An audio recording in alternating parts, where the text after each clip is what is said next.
I was born in a poor neighborhood in my city, Belo Horizonte, Brazil.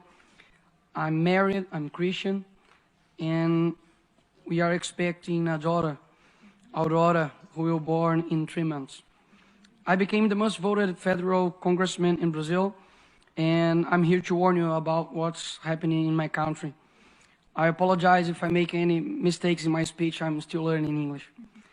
The left returned to power in the presidencies of Brazil this year, but it has had the power of universities, media, and culture for decades.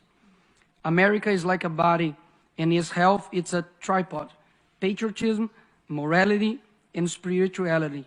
If someone undermines these 3 areas, America will collapse from within. Stalin said this.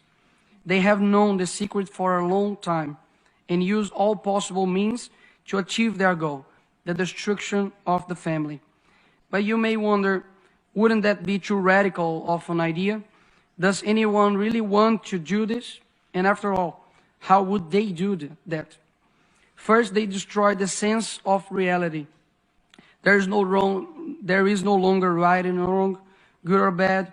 Everything is relative. When they say that, why then say that man exists? Women, aren't they concrete concepts? Therefore, they must be abolished. Then they move on stage number 2, the destruction of identity. If you are nothing, then everything can be everything. Therefore, they will destroy your identity as a person. Young people no longer know what or who they are.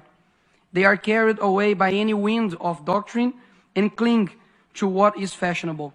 They tell you, dress like this, use this type of language, and finally, live like this.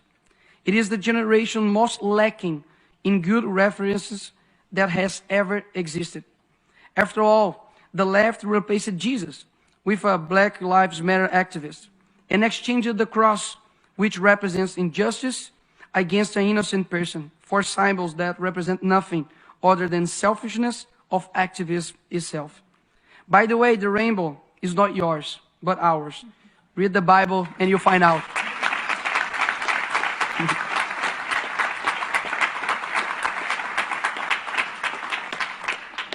Also, beauty no longer exists. The focus is on shocking, whether in fashion, music, films, and TV series. The important thing is to sell a culture that delivers everything you want, except meaning of life. Slaves to their own will. A generation that cannot handle pain, confrontation, much less being told what is wrong. Who exchange their parents' advices for teachers who never carried them in their arms?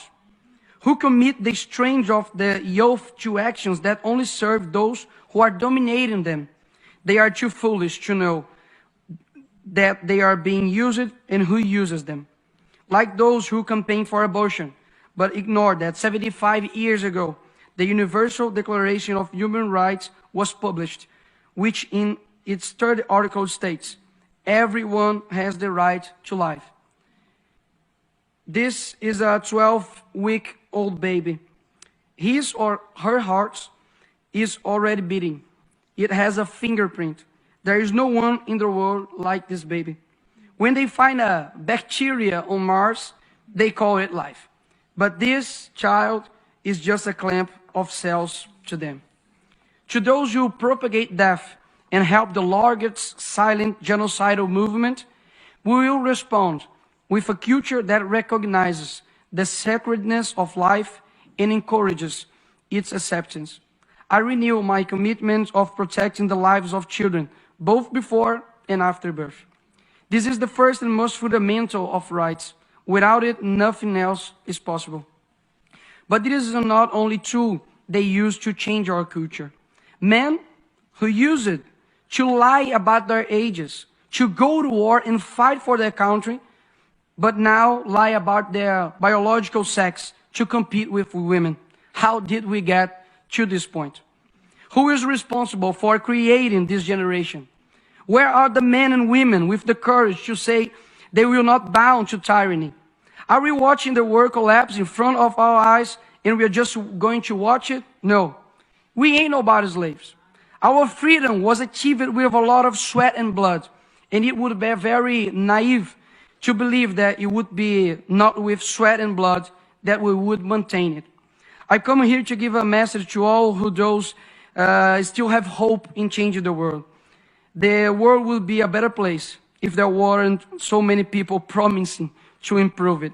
It's a quote from philosopher Olavo de Carvalho, and that fits perfectly with Greta and Leonardo DiCaprio, for example, that supported our socialist president called Lula, a thief that should be in jail, and now we have Amazonia with the worst fire in 15 years, and they are just in silence and disappeared.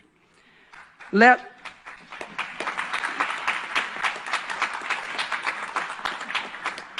us first be the change.